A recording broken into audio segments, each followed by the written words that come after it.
नमस्कार. Excellence MPSC Yogesh Shelar या online प्लॅटफॉर्मवर तुमचं पुन्हा एकदा मी सहर्ष स्वागत करतो. या ॲपवर मी गणित आणि बुद्धिमत्ता हे 2 विषय घेत आहे. माझं नाव आहे राहुल धुमाळ. माझा एक्सपिरियन्स वाचायचा असेल तर इथे दिलेला आहे, तो तुम्ही वाचू शकता.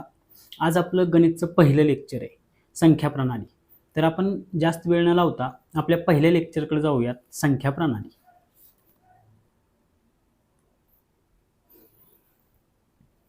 तर बघा, पहिलंच आहे आपलं काय, संख्या. संख्या कशाला म्हणायचं? तर संख्या बघा, हिंदू आणि अरबी प्रणालीमध्ये जे आपण आता आंतरराष्ट्रीय अंक वापरतो 0, 1, 2, 3, 4, 5, 6, 7, 8, 9 ह्याच ते संख्या, त्यालाच आपण संख्या म्हणतो. ह्या संख्या अंकांच्या समूहाद्वारे दर्शवल्या जातात. म्हणजे एक सिंगल असेल एक, तर ही अंक झाला, 0 हा अंक झाला. पण त्याचा जर समूह असेल, समजा आपण लिहिलं 2414, तर ही काय झाली, एक समूहानं दर्शवल्यामुळं संख्या झाली. तर संख्या ह्या आपण हिंदू आणि अरबी प्रणालीमध्ये आपले जे आंतरराष्ट्रीय स्वरूप आहेत त्यांनाच आपण अंक म्हणतो आणि त्या अंकांच्या समूहाला संख्या म्हणतो. आता बघा, त्या संख्यांची स्थानं नेमकी कशी असतात बघा. इथं खाली उदाहरणं दिलेत संख्यांच्या स्थानांसाठी, आपण बघूयात लगेच. तर इथे एक खाली टेबल दिलेलं आहे बघा. टेबलमध्ये इथं काय दिले, एकक, दशक, शतक, हजार, दशहजार, लक्ष, दशलक्ष, कोटी, दशकोटी. म्हणजे डावीकडून आपण जर सुरुवात केली, जसं जसं डावीकडे येईल तसं प्रत्येक स्थानाची त्याच्या स्थानाची किंमत वाढत जाते. एकक स्थानला काय किंमत असते, तर 1. त्यानंतर दशक स्थानला 10, शतक स्थानला 100. मग इथं उदाहरणार्थ संख्या घेतल्यात बघा. पहिलं उदाहरण काय आहे बघा, 5,28,679. मग ती आपण संख्या मांडली कशी, मग आपण एकक पासून मांडत जायचं. एककला आपण मांडलाय 9, त्यानंतर दशकला 7, शतकला 6, हजारला 8, दशहजारला 2 आणि लक्षला 5. अशा ह्या आपल्याला संख्या आणि त्याचं स्थान ओळखायला पाहिजे. आपल्या पोलीस भरतीत काय असतंय, नॉर्मल क्वेश्चन येतात की एखाद्या संख्येची स्थानिक किंमत काय, दर्शनी किंमत काय. त्यासाठी आपल्याला हे एकक, दशक, शतक, हजार, दशहजार, लक्ष, दशलक्ष, कोटी, दशकोटी, अब्ज हे गोष्टी कळल्या पाहिजेत. मग त्यासाठीच हा टेबल दिलेला आहे. टेबलमध्ये एकूण संख्या दिलेली आहे आणि ती संख्येचं स्थान दिलेलं आहे. दुसरी पण बघा तशीच मांडली वाढत्या स्वरूपात. दुसरी काय दिली बघा, 43 लाख. म्हणजे हे 4 आहे दशलक्षच्या ठिकाणी, 3 आहे लक्षच्या ठिकाणी, तिथून पुढं 80,000, 8 आलं आपलं दशहजारच्या ठिकाणी, 0 आहे हजारच्या ठिकाणी आणि शतकच्या ठिकाणी 9, एक दशकच्या ठिकाणी 6 आणि एककच्या ठिकाणी 7. असा हा टेबल आहे. पुढे मग वाढत्या स्वरूपात कोटीत दिली बघा, 3,52,18,009 ही संख्या. पुढे त्याच्यापेक्षा मोठी संख्या दिली. इथे 3 कोटीत काय, कोटी या स्थानाच्या ठिकाणी 3 आहे. त्यानंतर याची आपण स्थानिक किंमत, दर्शनी किंमत पुढच्या स्लाइडवर बघूयाच एकदम डिटेल. हा टेबल फक्त काय दिलाय, मांडणी कशी असते संख्याची, एकतर त्याचं स्थान कसं असतं किंवा कोणत्या स्थानाला कोणता अंक येतो आपण ओळखायचं कसं, म्हणून तुम्हाला यासाठी हा टेबल उपयोगी पडू शकतो. तर शेवटची संख्या काय दिली बघा, दशकोटीला 5 आहे म्हणजे ते 50 कोटी झालं. पण संख्या काय आपली, कोटीला 6 आहे मग ते 56 कोटी 13,07,090 अशी ही संख्या दिली. तर अशा प्रकारे हा आपला टेबल दिलेला आहे आणि अशा प्रकारे ही आपली काय झाली, संख्या किंवा संख्यांच्या समूह, नंबर किंवा आपण काय म्हणू शकतो त्याला, की संख्यांचा जो अंक आहे त्या अंकांच्या समूहालाच आपण संख्या म्हणणार असं म्हणू शकतो. तर आता बघा पुढचं बघा. आता पुढं काय दिलेलं आहे, अंकात, अक्षरात दिलेल्या संख्या अंकात कशा लिहायच्या. मग बघा, पहिली संख्या दिलेली आहे 9,04,06,002. मग आपल्याला माहिती आहे, पुन्हा एकदा टेबल त्यासाठीच दिलाय की तुम्हाला समजावं म्हणून, की इथं एकक आहे, दशक, शतक, हजार, दशहजार, लक्ष, दशलक्ष, कोटी, दशकोटी. मग आपली पहिली संख्या काय आहे, 9 कोटी. मग 9 कोटी कुठे येणार, कोटीच्या आपल्या रखान्यात, कोटीच्या रखान्यात. त्यानंतर काय दिले आपल्याला, 4 लाख. मग 4 लाख म्हणजे दशलाखला काय येणार, 0 घ्यायचं आणि लक्षच्या ह्यात 4 येणार. आणि पुढं काय म्हटले आपण, 6,002. मग दशहजारला पण 0, इथं 6,000 0 0 आपण कशी म्हणतो 2, 6,002. पुढं तसेच उदाहरण दिलंय. मग 12,07,09,200. मग 12 कोटी म्हणजे 1 कुठे येणार, दशकोटीला, 2 कोटीला. मग इथे लिहिले बघा 12, हे झाले 12 कोटी, दशकोटीला 1 आणि कोटीला 2. मग आता इथं दशलक्षच्या ठिकाणी संख्याच नाही, मग इथं 0 येणार. मग 12,07,00,000 म्हटले, लक्षच्या रखान्यात 7 येणार, 9,207. मग हजारच्या इथं 9 येणार, शतकच्या इथं 2 आणि एककच्या इथं 7, राहिलेल्या ठिकाणी 0 0. ह्या अशा संख्या तुम्हाला टेबल एवढ्यासाठी दिलाय की मांडायच्या कशा. कारण आपल्याला एक सोपा एखादा क्वेश्चन येतो, एखादी संख्या अक्षरात देतात आणि तिची पर्यायात अंकांच्या स्वरूपात संख्या दिलेली असते, तर ती संख्या आपल्याला काय करायचं असतं, ओळखायचं असतं. किंवा एखादी संख्या अंकाच्या स्वरूपात देतात आणि खाली अक्षराच्या स्वरूपात सांगतात, तर अशा दोन्ही प्रकारे व्हाईस वर्सा क्वेश्चन आपल्याला येतो आणि ते आपल्याला काय करायचे, फक्त ओळखायचे. आणि एवढे सोपे क्वेश्चन असतात, मग त्यात आपल्याला चुकायचं नाही, सोपा क्वेश्चन कोणताही चुकायचा नाही.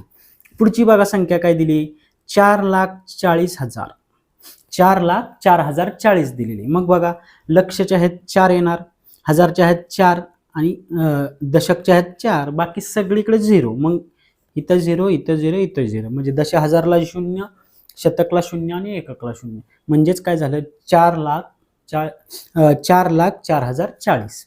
आणि शेवटची संख्या दिली सगळ्यात मोठी, 21,60,05,014.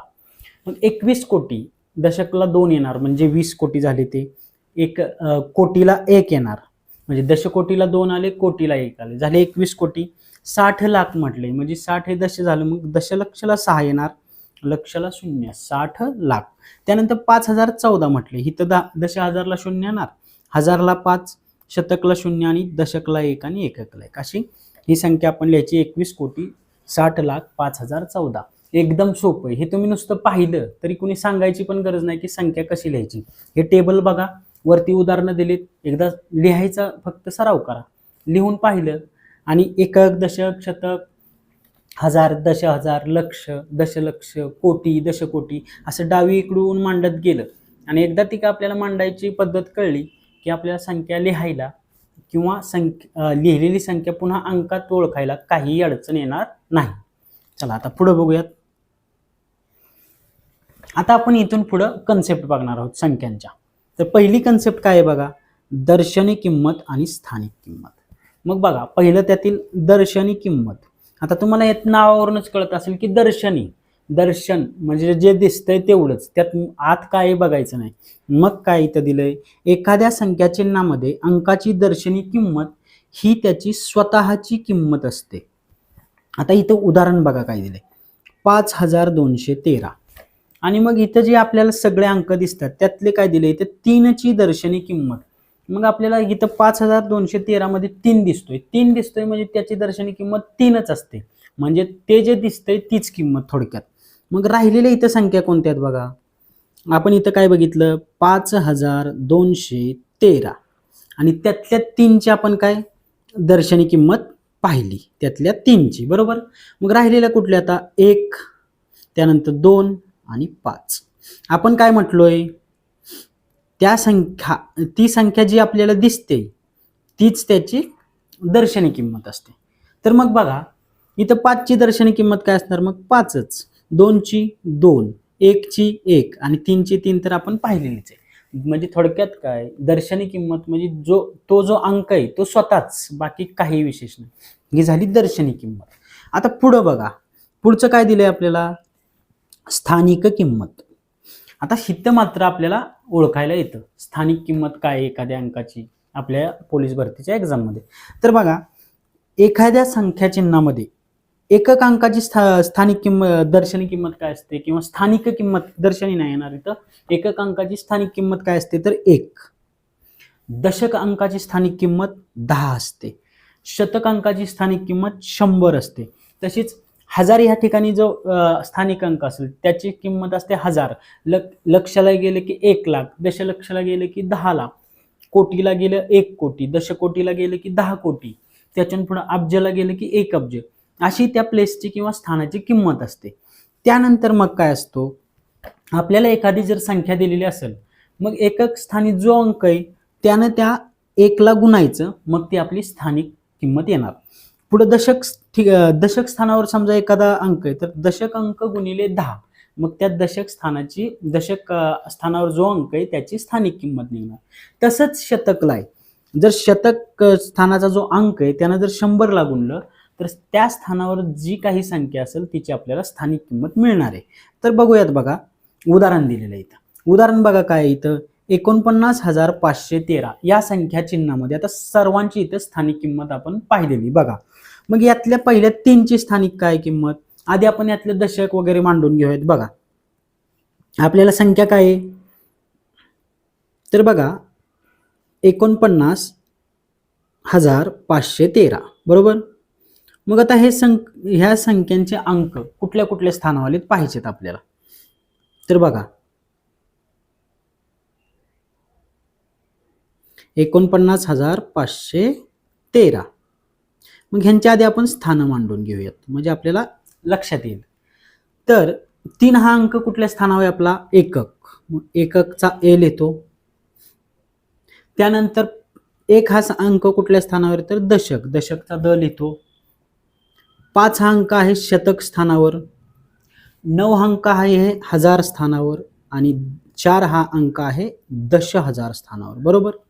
मग याच्यावरून आपल्याला काय काढायची, त्याची स्थानिक किंमत। मग इथं दिलंय बघा, इथं 3 दिलेला आहे। मग 3 माहिती आपल्याला, 3 हा एकक स्थानी, आपलं सूत्र काय आहे, एकक स्थानची स्थानिक किंमत किती असते 1, म्हणून आपण इथं काय केले 3 गुणिले 1, मग त्याच्या बरोबर आली 3।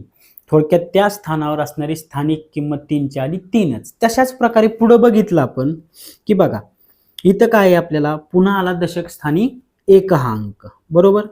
मग हे आता 1 ची स्थानिक किंमत काढायची, 1 कोणत्या ठिकाणी, दशक स्थानला, दशक स्थानची स्थानिक किंमत असते 10, म्हणून त्या 1 ला 10 ने गुणाकार करायचा, मग त्या 1 ची स्थानिक किंमत येणार 10 बरोबर।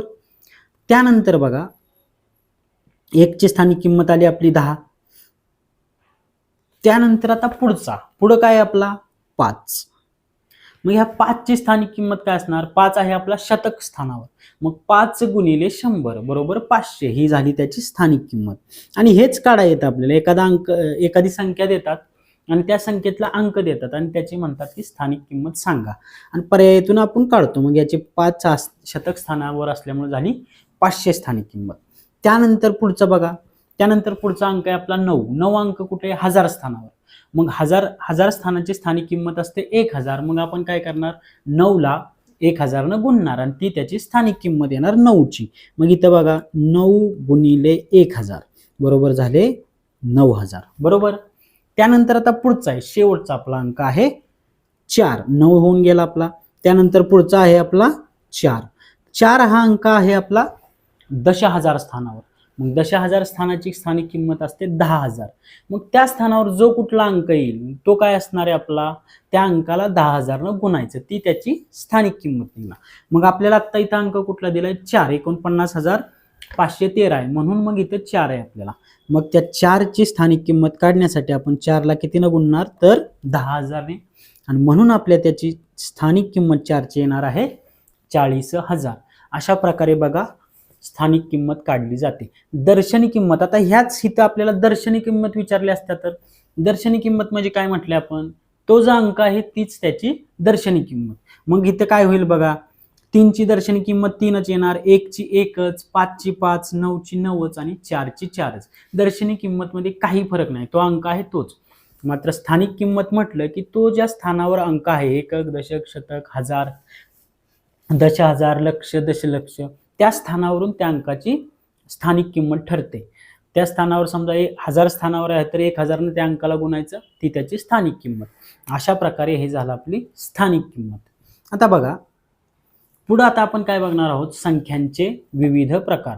आता स्थानिक किमतीत आपण 10,000 पर्यंत बघितलं, तेच आपले 5 लाख असतं तर मग आपण काय 1 लाख गुणिले 5 केलं असतं आणि ती त्याची स्थानिक किंमत।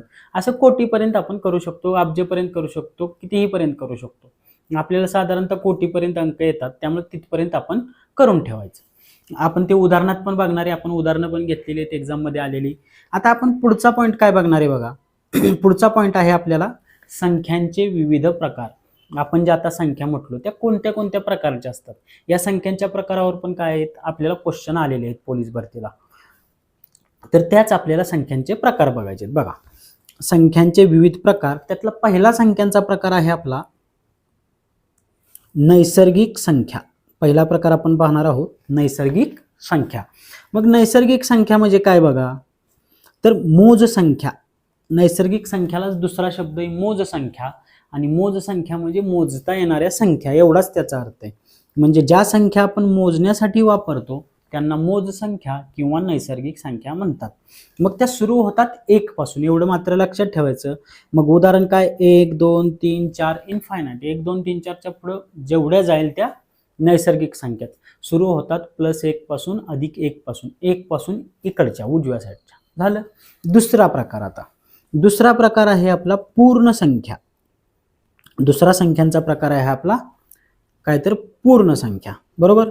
मग पूर्ण संख्या म्हणजे काय बघा, तर पूर्ण संख्या म्हणजे सर्व नैसर्गिक संख्या, म्हणजे ज्या आपण आधी पाहिलेल्या आहेत, आणि शून्य यांना एकत्र मिळून पूर्ण संख्या म्हणतात.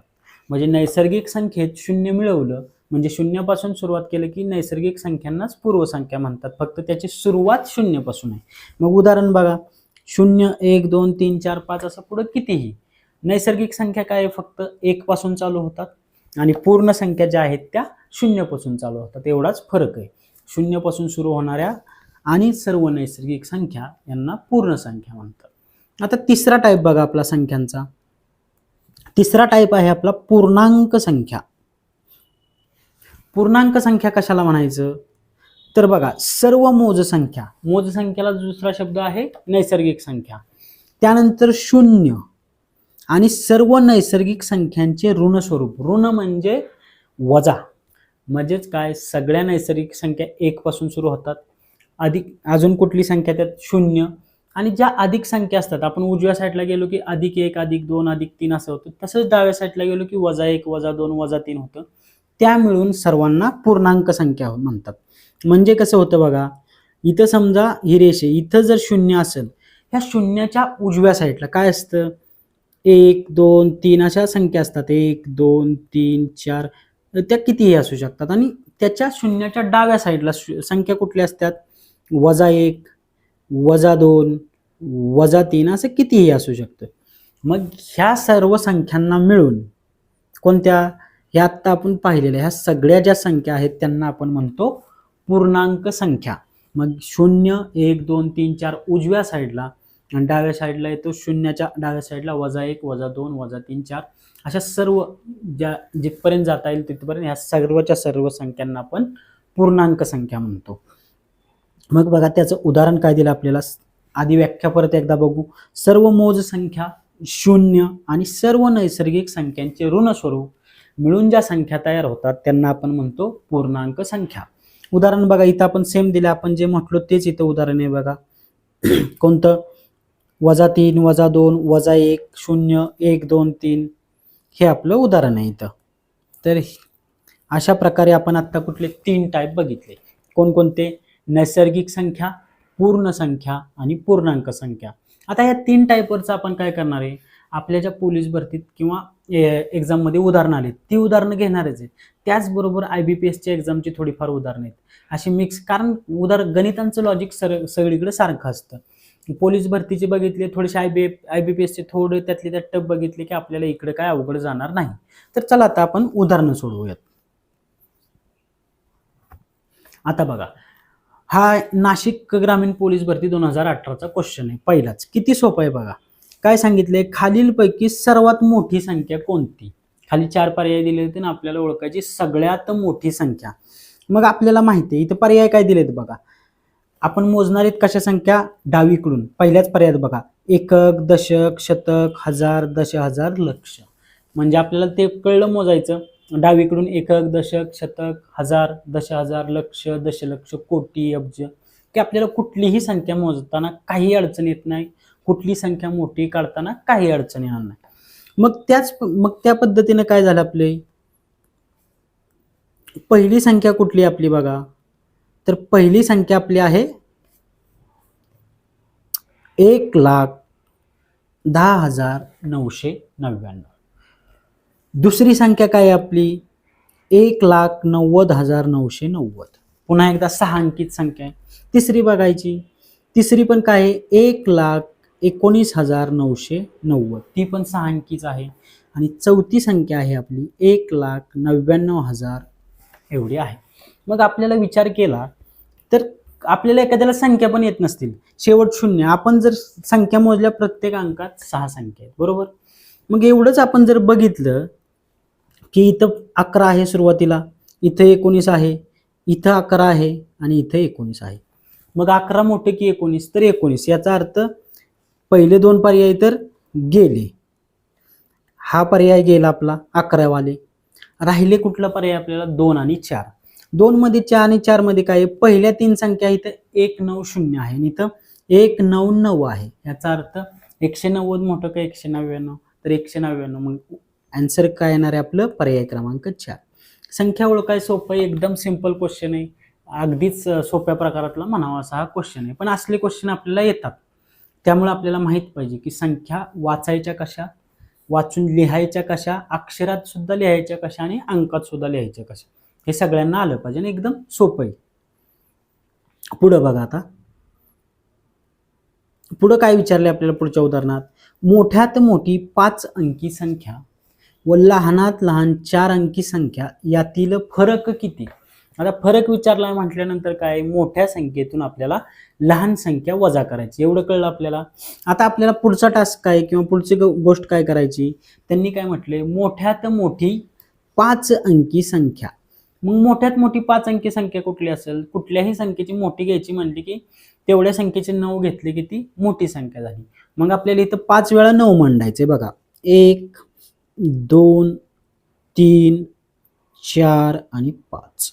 मग ही संख्या मोजणारी कशी आपण, एकक, दशक, शतक, हजार, दशहजार, म्हणजे 99,999.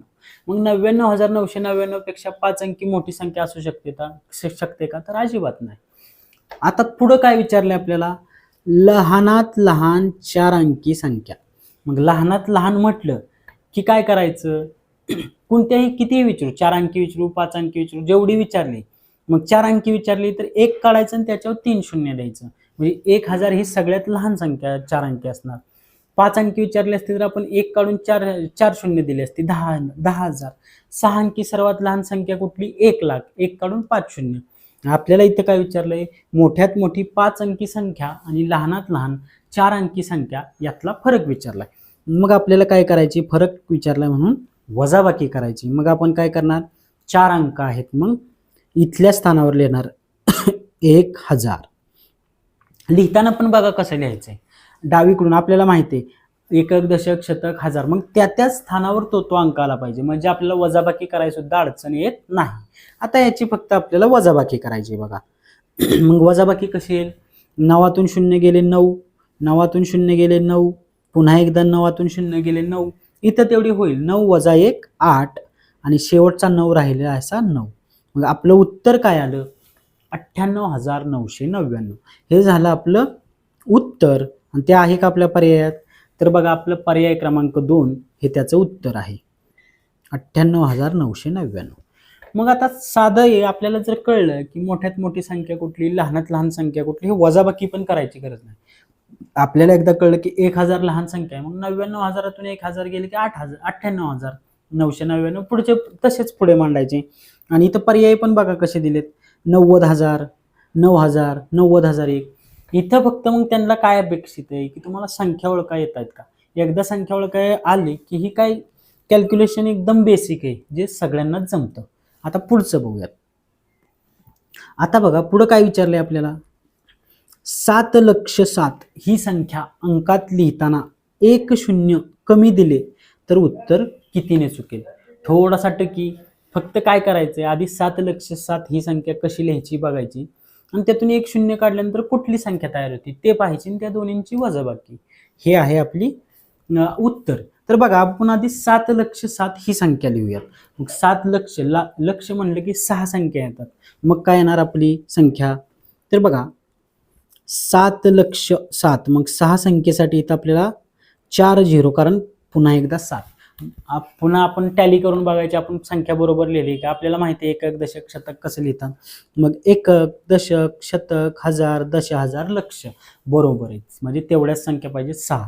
ही झाली आपली 7,07,000 किंवा 7,07,000 संख्या. त्यांनी म्हटलंय काय, त्यात जर एक शून्य कमी पडलं, मग ती एक शून्य कमी दिल्यानंतर काय संख्या तयार होती बघा. एक शून्य कमी दिल्यानंतर संख्या होणारी तयार एक. ऑलरेडी आपल्या इथं 4 शून्य आहेत, मग आपल्याला 3च द्यायचे, 1 2 3 आणि 7. मग ही संख्या तयार काय झाली बघा. पुन्हा एकदा आपल्याला मोजाय जमत नसेल तर आपण कसं मोजणार आहे, डावीकडून एकक दशक शतक हजार आणि दश हजार, म्हणजे ही झाली 70,007 संख्या.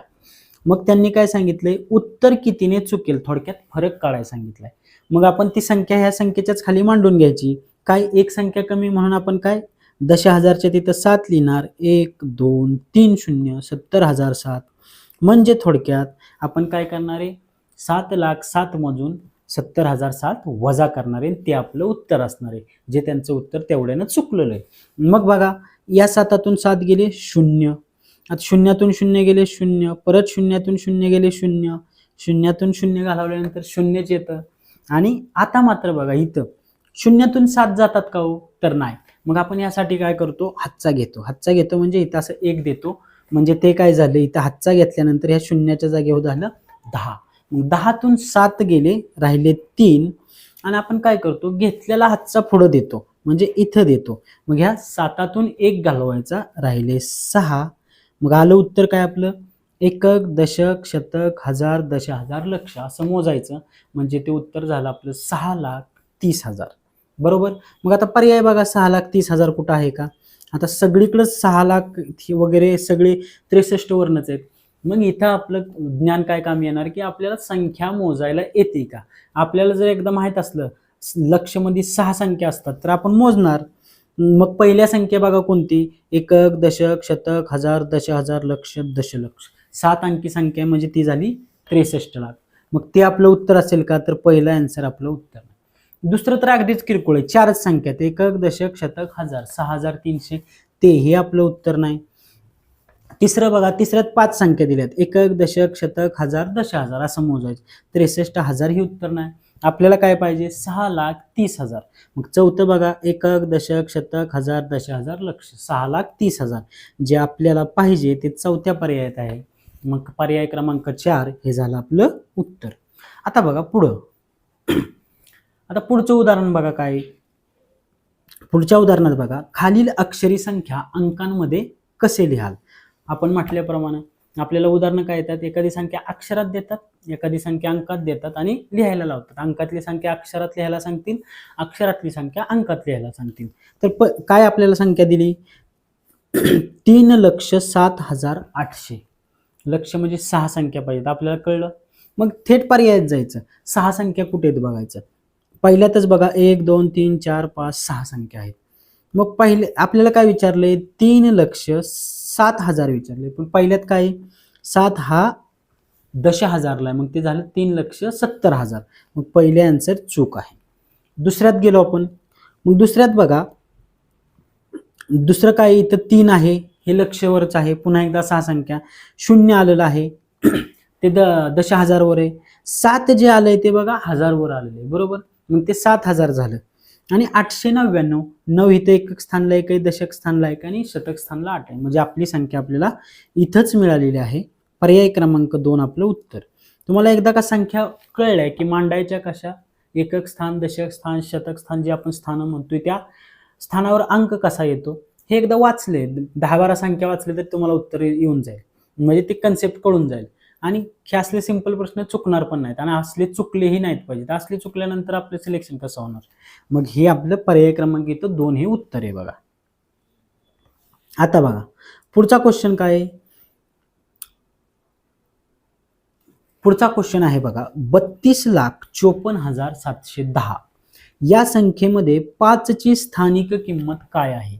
मग आपल्याला माहिती आहे आपण स्थानिक किंमत कशी काढतो, तो 5 ज्या ठिकाणी असेल त्या अंकाची स्थानिक किंमत गुणिले 5 बरोबर, त्या स्थानाची स्थानिक किंमत.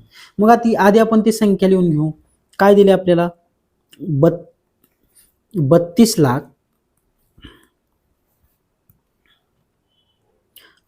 30,54,710. 710. आता आपण पहिल्यांदा काय मांडून घेऊ, ह्याची स्थानं मांडून घेऊ, बरोबर. मग बघा, हा शून्य कोणत्या स्थानावर आहे? एकक.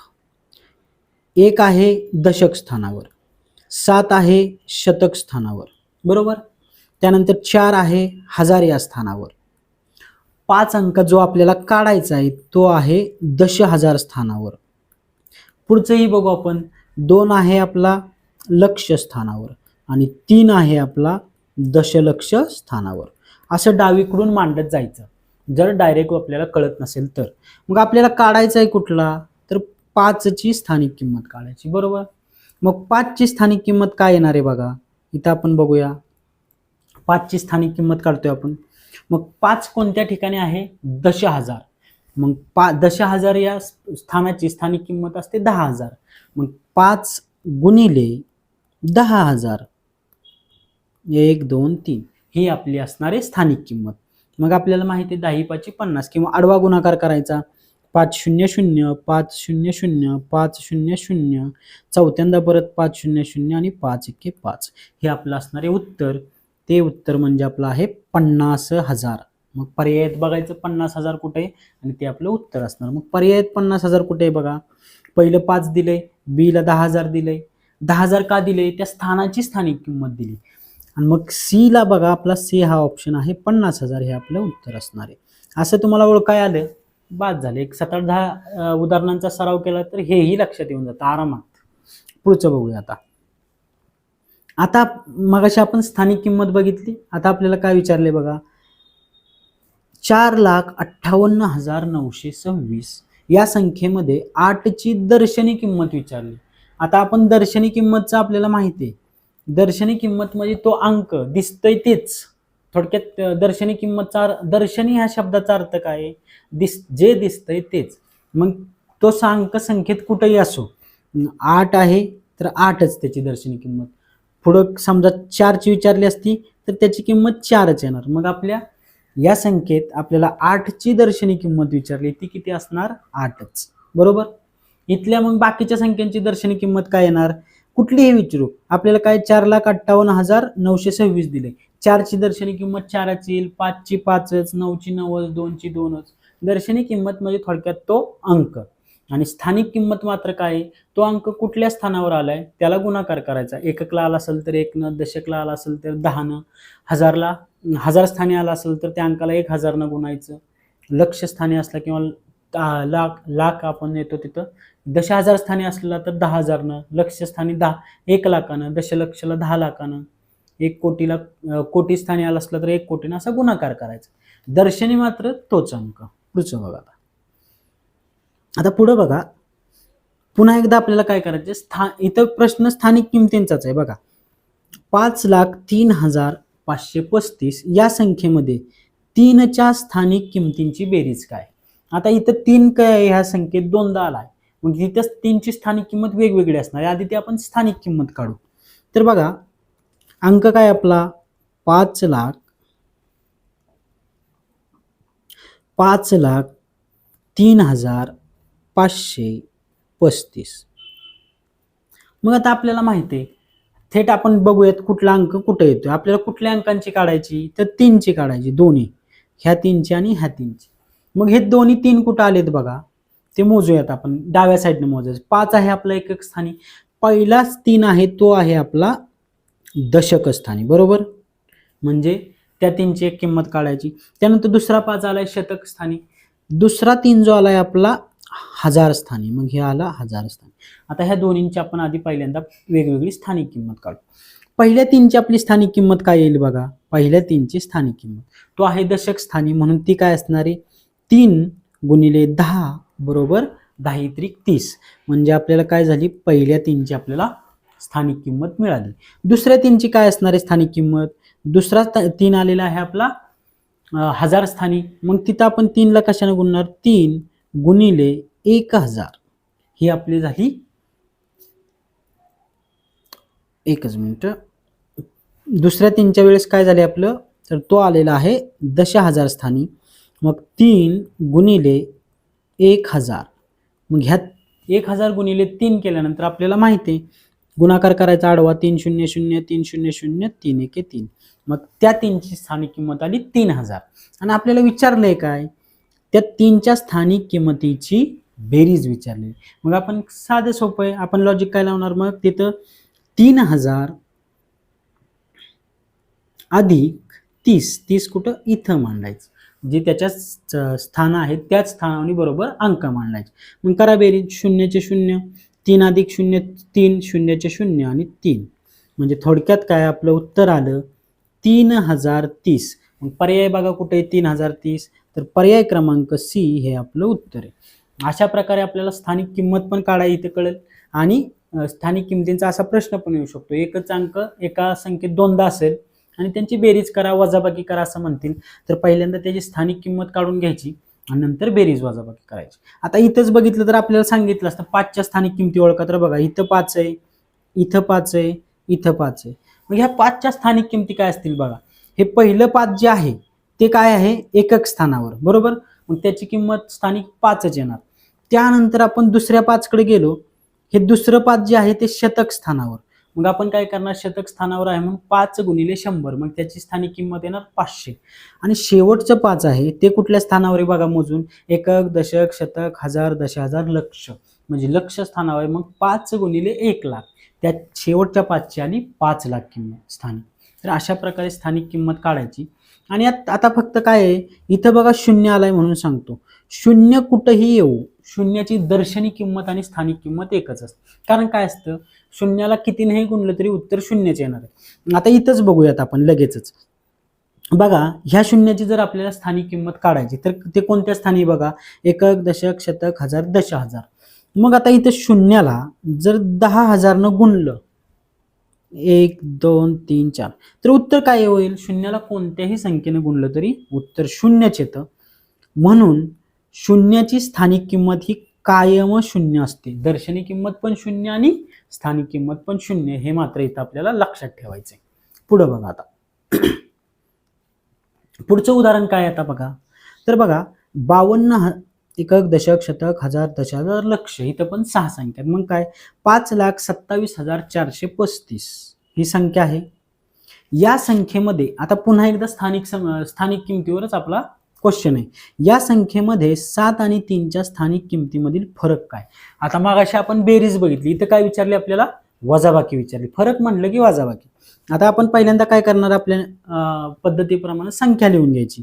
काय आहे संख्या, 5,27,435. आता आपल्याला अंक ओळखायची पद्धत कळली, त्यांची स्थानक कळलेली, तरी पण आपण एकदा लिहून घेऊयात. आपल्याला ज्या संख्या विचारलेत त्यांची फक्त आपण कुठल्या स्थानी आहेत त्या बघूयात. तर आपल्याला काय विचारले, 3 आणि 7, म्हणजे 7 आणि 3च्या स्थानिक किमतीमधील फरक विचारला. मग बघा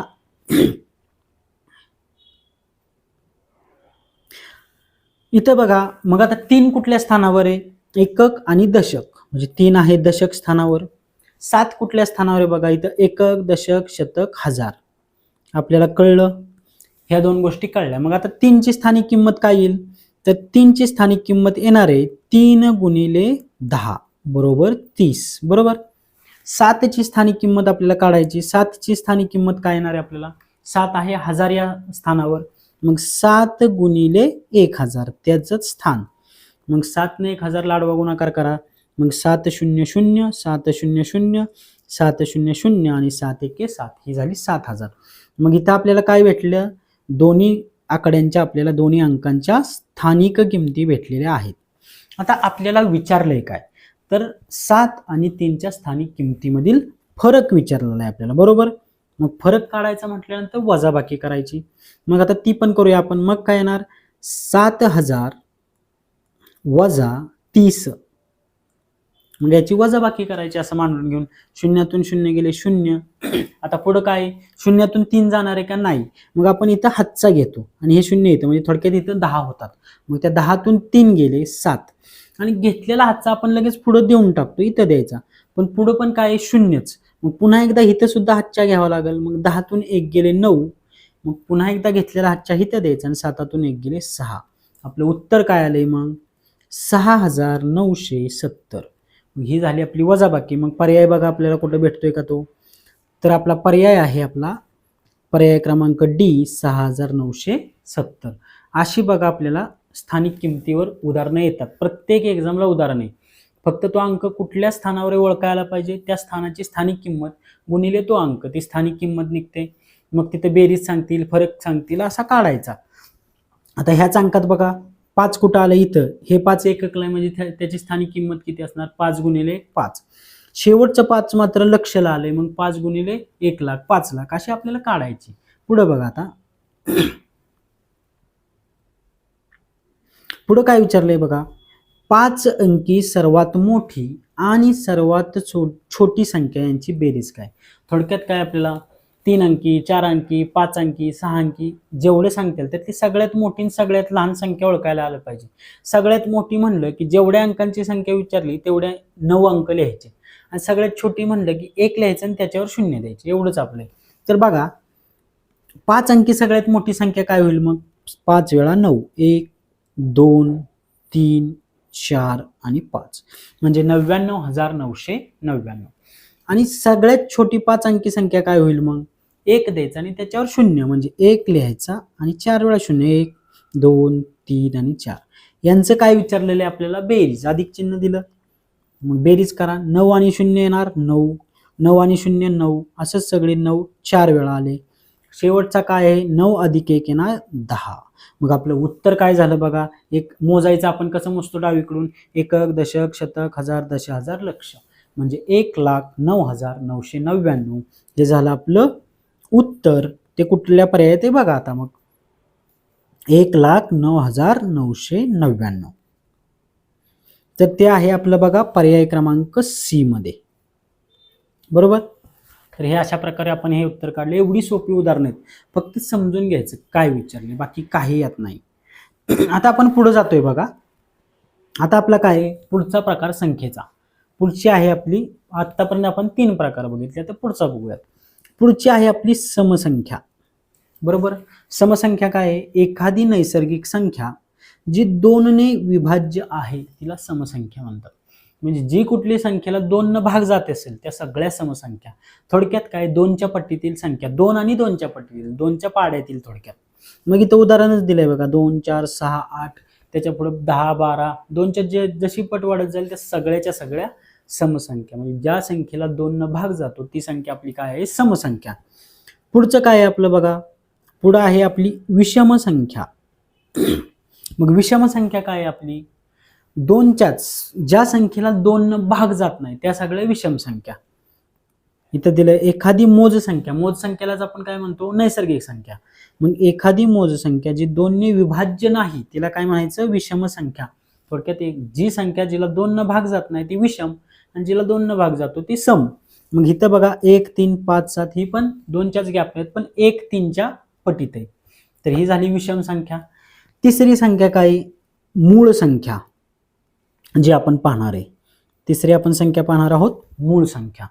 मग मूळ संख्या म्हणजे काय बघा, एखाद्या मोज संख्येलाच आपण नैसर्गिक संख्या म्हणतो, हे लक्षात ठेवायचं. मग एखाद्या मोज संख्येला ती स्वतः आणि 1 अशा फक्त 2च विभाजक असतील. म्हणजे एखाद्या संख्येला त्या स्वतःच आणि 1 या 2च संख्यांनी जर भाग जात असेल तर तिला मूळ संख्या म्हणतात. मग आता उदाहरण बघूयात आपण. इथं सगळ्या उदाहरणात बघा 100 पेक्षा सगळ्याच्या सगळ्या लहान मूळ संख्या दिलेल्या आहेत. इथं उदाहरणात बघून घ्या तुम्ही. तर 100 पर्यंत मूळ संख्या किती असाही आपल्याला क्वेश्चन येऊ शकतो. तर 100 पर्यंत एकूण 25 मूळ संख्या इथं मोजा बघा दिलेल्या आहेत. 3 आणि 3 6 आणि 3 9 12 15 17 आणि 8 25. तर ह्या संख्या बघायच्या कुठले कुठले आहेत. इथं काय दिलेत बघा, मूळ संख्या 2 आहे, 3 आहे, 5 7 11 13 17 19 23 अशा सर्वच्या सर्व 100 पर्यंत बघूयात आपण. 29 31 37 41 43 47 53 59 आणि नंतर पुढे 61 67 71 73 79 83 89 आणि 97. या सगळ्या काय आहेत तर 100 पर्यंतच्या मूळ संख्या. यातली कुठलीही संख्या घ्या, आपण एक्झाम्पल म्हणून डायरेक्ट घेऊयात 37. मग आता मला सांगा 37ला कुठल्या संख्येने भाग जातो, 37ला फक्त आणि फक्त 1 न आणि 37नच भाग जातो, बरोबर. इतर इतर कुठल्याही संख्येनं भाग जात नाही, म्हणून ती मूळ संख्या. असंच यातली कुठलीही अजून दुसरी संख्या घेतली, समजा 23 घेतली, तर 23ला कुठल्या संख्येनं भाग जातो? फक्त आणि फक्त 1 आणि 23 अशा ह्या सगळ्याच्या सगळ्या संख्या आहेत ज्यांना ती स्वतः आणि 1 या दोनच संख्यांनी भाग जातो, अशा संख्यांना मूळ संख्या म्हणतात. मग हे झाले आपले 3 इतर प्रकार. समसंख्या म्हटलं की ज्या संख्येला 2 न भाग जातो ती संख्या सम, 2, 4, 6च्या पटीत. विषम संख्या म्हटलं की ज्या संख्येला 2 न भाग जात नाही, 1, 3, 5, 7च्या पटीत. आणि मूळ संख्या म्हटलं की ती संख्या स्वतः आणि 1 हे दोनच विभाजक आहेत, जे या दोन संख्ये व्यतिरिक्त त्या संख्येला कुठल्याही संख्येनं भाग जात नाही, तिला आपण काय म्हणतो? मूळ संख्या. आता याच्यावरची उदाहरणं पाहू आपण. मग याच्यावर बघा, आता पहिलं काय विचारलंय, एकदम सोपे सोपे क्वेश्चन असतात. आता हा वर्धा पोलीस भरती 2016चा क्वेश्चन आहे. खालीलपैकी मूळ संख्या कुठली? आता आपण काय म्हणलंय, मूळ संख्या अशी संख्या पाहिजे की ज्या संख्येला फक्त स्वतःनं आणि 1 न भाग गेला पाहिजे. आपण चेक करूया तिथं. तर 343ला कशानं भाग जातो का हो? तर थोडंसं आपल्या लक्षात आलं तर आपण काढू शकतो की 343ला कशानं भाग जातो. तर 7, तुम्हाला जर विभाज्यतेच्या कसोट्या माहीत असतील तर इथं लगेच कळायला पाहिजे की इथनं 7 न भाग जाईल बघा याला. बघा, 7 एके 7, 7 चोक 28, 28 आणि 6 34. मग 6 इथं आलं, भाग 4 आलं, 6 वर पुन्हा एकदा 3 आले, 63. मग आपल्याला माहिती आहे 7 9 63 49, ह्याला 7 न भाग जातोय. आपण मूळ संख्येचा क्रायटेरिया काय म्हटलंय, तर तीच संख्या आणि 1 या दोन व्यतिरिक्त कशानेही भाग नाही जायला पाहिजे. मग इथं तर जातोय थोडक्यात 1 ही पहिला पर्याय गेला. आता बघा दुसरा पर्याय घेऊयात आपण. दुसऱ्या पर्यायात काय आपल्याला 129. मग 129ला कशानं भाग जातोय बघा, 9 2 11, 11 आणि 1 12. 3 न जातोय का भाग 129ला? तर बघूयात आपण. 3 चोक 12, 3 त्रिक 9. थोडक्यात 3 न भाग जातोय 129ला, बाकी भागाकार पूर्ण जातोय. इथं आपण कशामुळे कळलं आपल्याला, तुम्हाला जर त्या अंकांचे कशाने भाग जातो, विभाज्यतेची कसोटी जे आपण पुढे चॅप्टर घेणार आहे त्यात डिटेल कळेल. आता इथं मी 3च डायरेक्ट का म्हणलं, तर मी काय केलं, 129च्या संख्येच्या अंकांची बेरीज केली. काय येते? 1 अधिक 2 3, 9 आणि 3 12. मग ह्या 3ला जर 12ला जर 3 न भाग जात असेल तर त्या संख्येला पण 3 न भाग जातो. या अशा कसोट्या असतात. म्हणजे थोडक्यात दुसराही ऑप्शन नाही. आता आलं आपलं 747. मग या 747ला कशानं भाग जातोय का बघा, 747. मग 7 आणि 4 11, 11 आणि 7 18. पुन्हा एकदा काय झालं बघा, 7 अधिक 4 अधिक 7 ह्या संख्यांची मी बेरीज केली तर येते 18. मग 3 न 18ला भाग जातो, आपल्याला माहिती आहे 3च्या पाड्यात 18 आहे, 3 सक 18. मग 747ला जातोय का बघा, 747 भागिले 3 म्हणजे काय, 3 दुने 6, 3 चोक 12 आणि 3 9 27. कंप्लीट भाग जातोय. याचा अर्थ ही संख्या नाही. मग आपलं उत्तर काय असणार आहे, तर यापैकी नाही, हे आपलं उत्तर असणार आहे.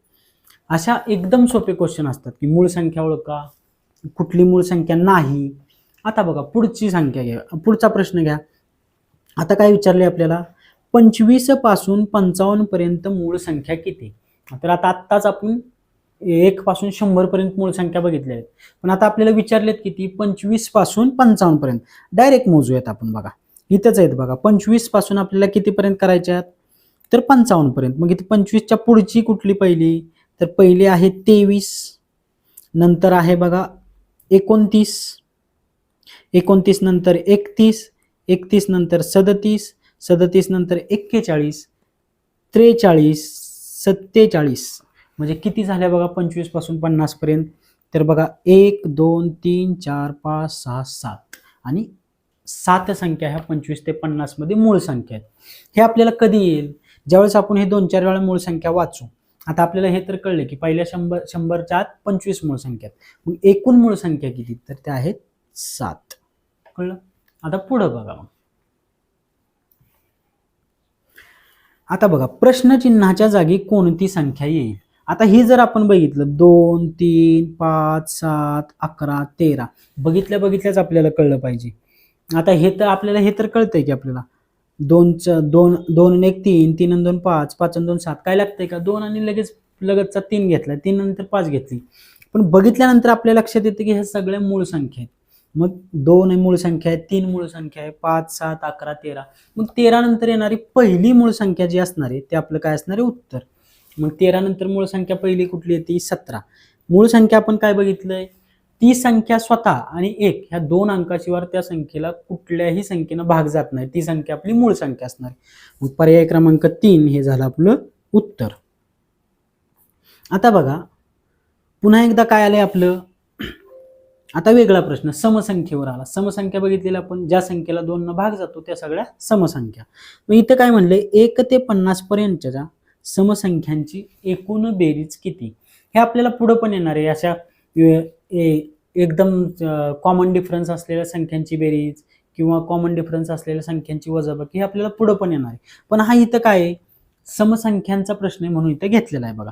मग आपल्याला काय विचारले 1 ते 50 पर्यंतच्या सर्व समसंख्यांची बेरीज. मग आता आपण सगळ्या समसंख्या काढणार आहे का, नाही. यासाठी एक सूत्र आहे बघा. सूत्र काय असतंय, n कंसात n अधिक 1 ही आपली येणार बेरीज.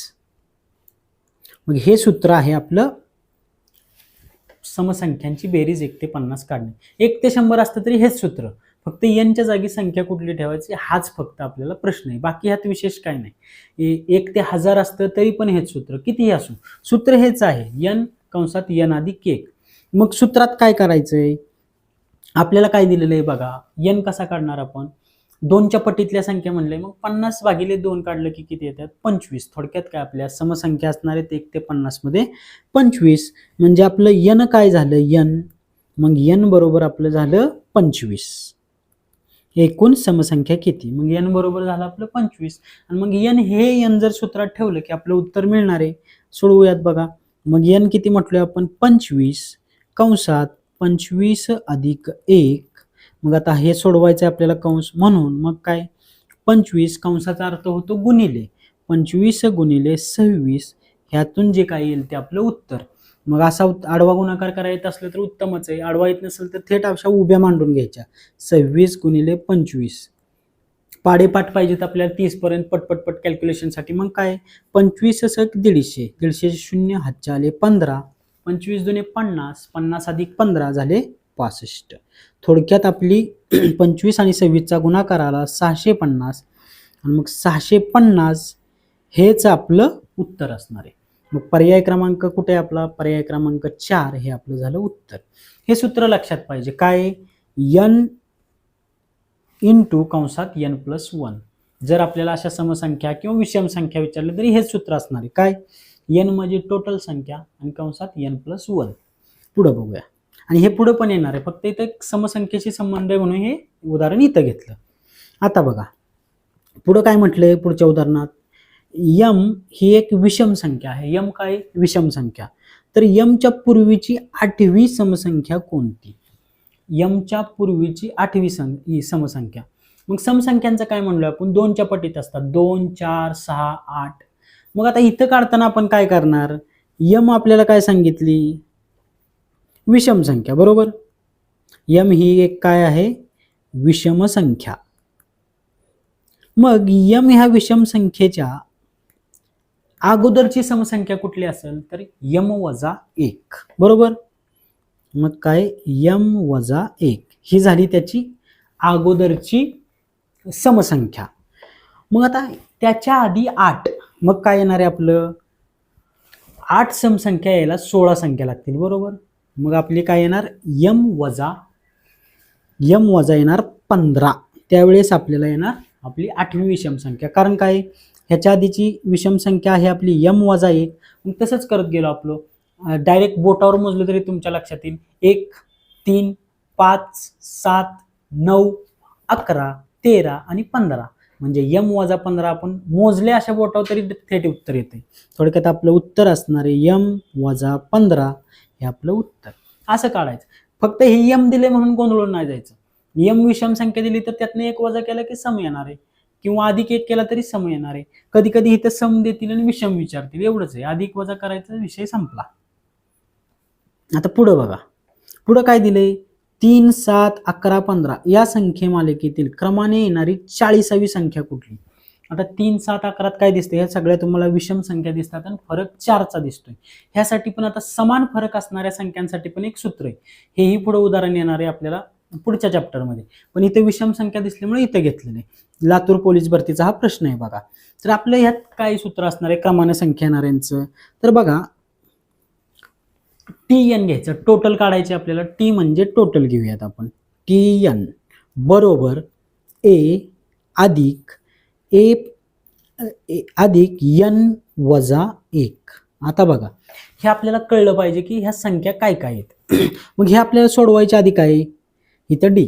मग TN म्हणजे काय, आपण ह्या येणाऱ्या संख्येचं उत्तर म्हणजे टोटल संख्या.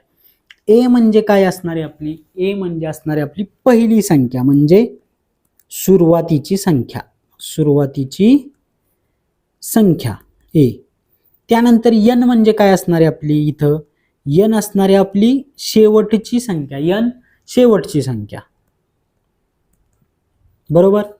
आणि हा जो D दिलेला आहे, D लक्षात कसा ठेवायचा, त्याच्या इंग्लिश वरूनच लक्षात ठेवायचा. डिफरन्स, फरक म्हणण्यापेक्षा D फॉर डिफरन्स, म्हणजे D दिलेला आहे तो संख्यातला फरक, कारण इथं फरक समान आहे.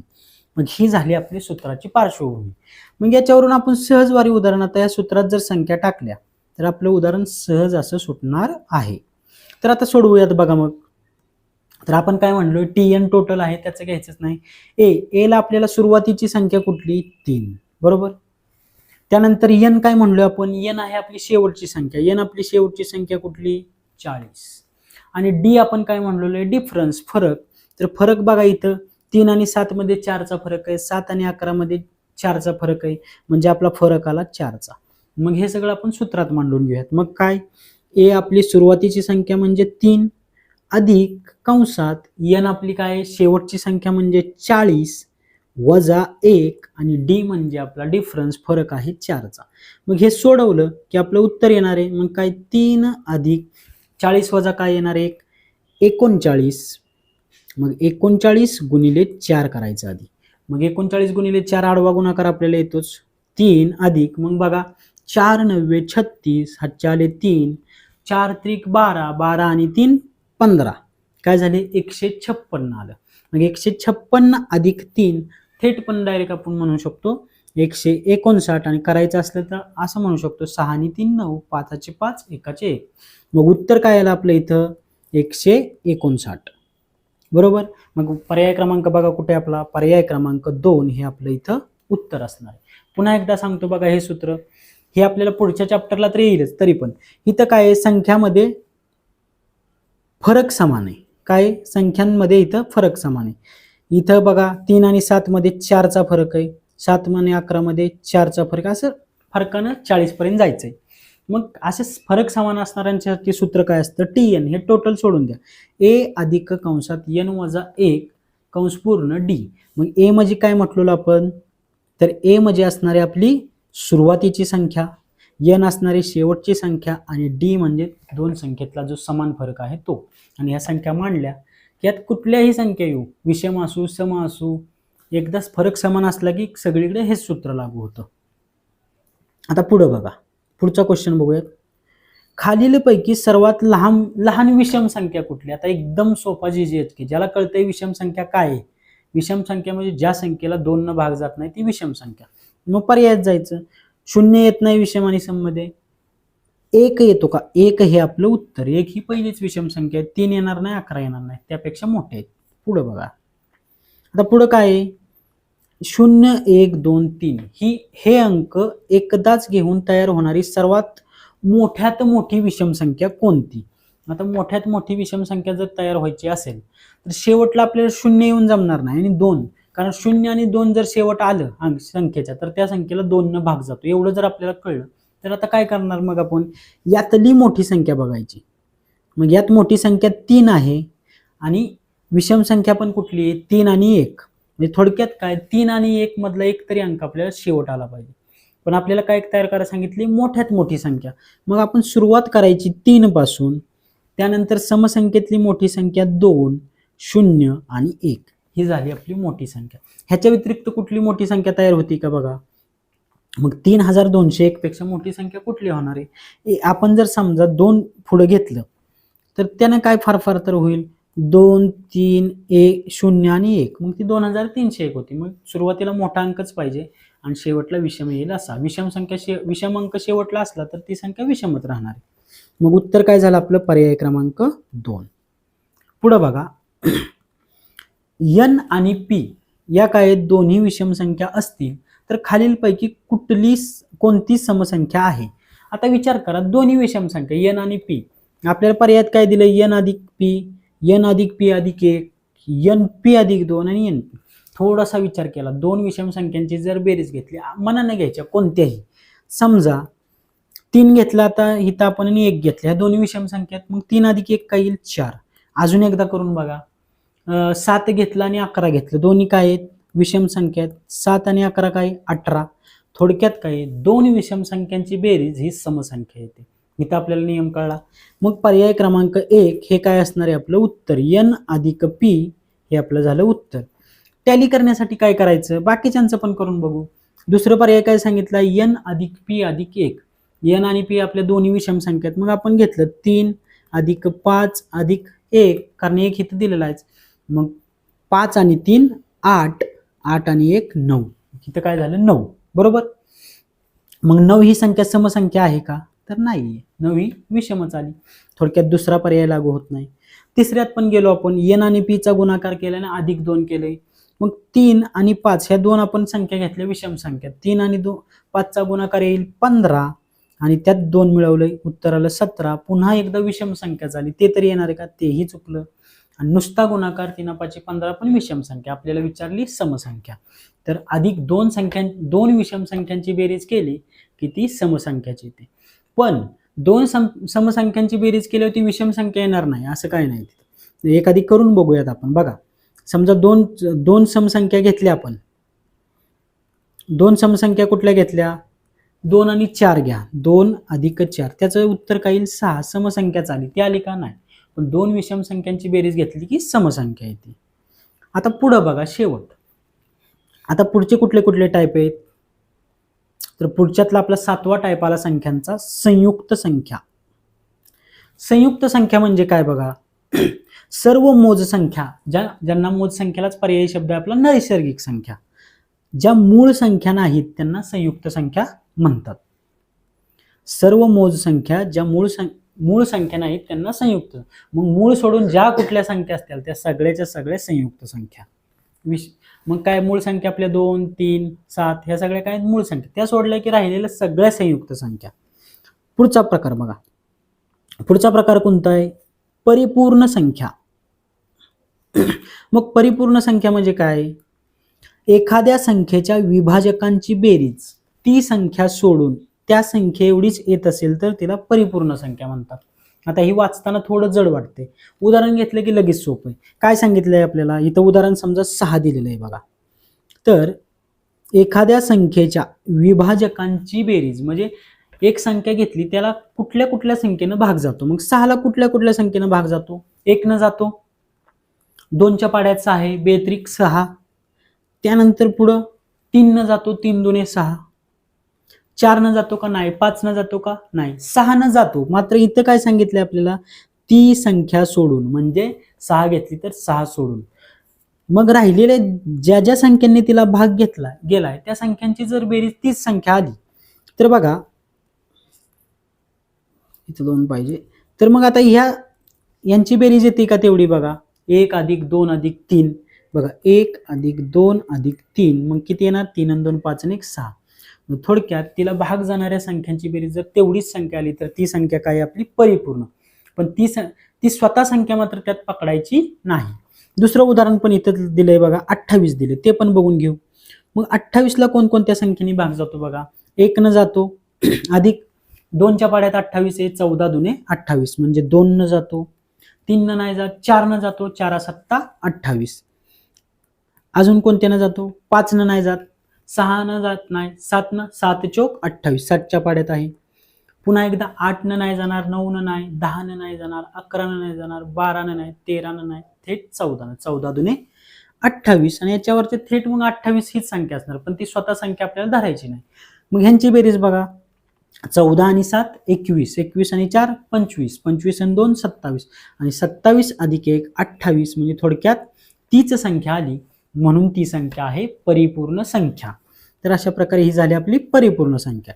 काय आहे परिपूर्ण संख्येची व्याख्या? तर परिपूर्ण संख्येची व्याख्या आहे आपली एखाद्या संख्येच्या विभाजकांची बेरीज ती संख्या सोडून तीच संख्या एवढीच येत असेल त्या, तर ती आली परिपूर्ण. आता पुढचं बघा. पुढं काय आहे? सहमूळ संख्या किंवा त्यालाच म्हणतात सापेक्ष मूळ संख्या. मग सहमूळ संख्या किंवा सापेक्ष मूळ संख्या म्हणजे काय? ज्या दोन संख्यांची मसावी एक आहे त्यांना सहमूळ संख्या म्हणतात. आता हे मसावी, लसावी आपले येणारे चॅप्टर आहेत, आपण त्यात एकदम डिटेल बघणार आहे, त्याबद्दल काय काळजीच करू नका. पण इथं काय दिलं आपल्याला बघायचं? सहमूळ संख्या. सापेक्ष मूळ संख्या म्हणजे काय? आता आपल्याला इथं बघा दोन मूळ संख्या दिल्यात, उदाहरणावरूनच आपण समजून घेऊया. पहिलं काय दिलंय? 2 आणि 3 मूळ संख्याच असतील असं काय नाही, तर फक्त दोन संख्या असतील, त्या कोणत्याही दोन संख्या असतील. थोडक्यात काय इथं पहिल्यांदा दिलंय 2 आणि 3, मग ह्यांची ही जोडी दिली. मग काय मसावी म्हणजे ह्या दोन संख्यांना भाग जाणारा एक जो संख्या आहे ती फक्त काय पाहिजे? एकच पाहिजे. मग ह्या दोन्ही संख्यांना भाग जाणारी कॉमन संख्या कुठली? 2 ला 1 न भाग जातो, 3 ला सुद्धा 1 न जातो, याच्या व्यतिरिक्त कशाने जातो का? नाही. म्हणजे अशा दोन संख्या ज्यांना फक्त 1 नच भाग जातो कॉमन, त्यांना म्हणतात सहमूळ संख्या किंवा सापेक्ष मूळ संख्या. दुसरं उदाहरण दिले बघा इथं 8 आणि 9. मग 8 आणि 9 ला एक सोडून कॉमन संख्या भाग जाणारे कुठल्या कुठल्या आहेत? तर एकच. एक सोडून दुसरी कुठली आहे का? नाही. मग अशा संख्येला म्हणतो आपण सहमूळ संख्या किंवा सापेक्ष मूळ संख्या. आता पुढचा टाईप बघूयात आपण. पुढचा टाईप काय आहे आपल्या संख्यांचा? तर जोडमूळ संख्या. आता आधी बघितले आपण सहमूळ, आता बघणार आहे जोडमूळ संख्या. जोडमूळ संख्या एकदम सोपे आहेत बघा. काय आहे जोडमूळ संख्यांची व्याख्या? ज्या दोन मूळ संख्यातील फरक 2 आहे त्यांना जोडमूळ संख्या. म्हणजे 2च्या गॅपनं जी मूळ संख्या येईल त्याला जोडमूळ संख्या म्हणायचं. मूळ संख्या तर माहितीच आपल्याला, 1 न आणि त्या स्वतः संख्येनंच भाग जातो त्यालाच मूळ संख्या म्हणतात. मग जोडमूळ संख्यात काय आहे? तर फरक 2चा पाहिजे. बघा इथं उदाहरण दिलंय 3 आणि 5 दिलंय बघा इथं 3 आणि 5. मग यात दोन मूळ संख्यांचा फरक काय आहे? 5तून 3 गेले 2, बरोबर. मग ही झाली जोडमूळ. दुसरं दिलंय 5 आणि 7. मग ह्यात पण फरक काय आहे? 2. असा 2च्या फरक असणाऱ्या सगळ्या मूळ संख्या म्हणजे त्या जोडमूळ संख्या. पुढे बघा आता. पुढचं आहे आपलं परिमेय संख्या.